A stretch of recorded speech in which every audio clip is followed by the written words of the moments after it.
Unit 5. English for All, a truly global language.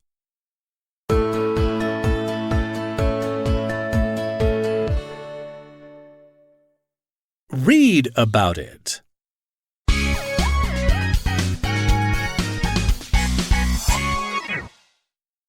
If you're reading this, then congratulations because you are studying English. You have made noteworthy progress to reach this level too.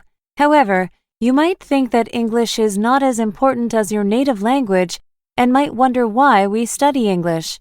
First of all, English is an immensely popular language worldwide.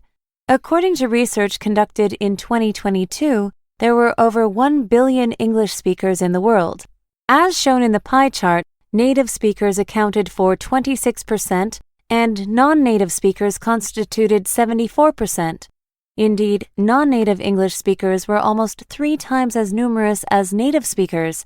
Second, English is important, considering it's an official language of 59 different countries and serves as the most prominent language of business communication, technology, and the Internet. In short, people who study English not only enhance their job prospects, but also have a passport to the world of music, cinema, television, news, and much more. Perhaps a better question then is, why not study English? Like other languages, English has an extensive and fascinating history. The English we speak and use today originated from West Germanic languages. Back in the 5th century AD, 3 Germanic tribes, the Angles, Saxons, and Jutes, sailed across the North Sea from continental Europe, looking for new lands to conquer. What these aggressive tribes did was invade Britain and then force the inhabitants there to move west and north. Over time, their influence made their Germanic dialects become dominant, and what we recognize as Old English began to emerge. According to the timeline of the evolution of English, the language has changed considerably over the course of more than 1,500 years, and these changes can be divided into 4 periods: Old English, Middle English, Modern English, and Late Modern English. Old English existed from around 500 to 1100. While it was vastly different from the language we use presently, many words like drink, food, and strong have managed to survive. Next, Middle English, which lasted from around 1100 to 1500, corresponded with the influence of the conquering Normans who invaded England from France in 1066. Whoever spoke French during this period was thought to be more civilized and have higher social status. Therefore, many French words related to art, law, and government were adapted for use, such as painting, justice, and empire. Modern English, which was used from about 1500 to 1800, borrowed in turn from Latin, giving us words like concept, laboratory, and predict. During this period, literacy increased, and printing presses soon made books cheaper and more available. Since London had more publishing houses than other locations, its dialect became the standard.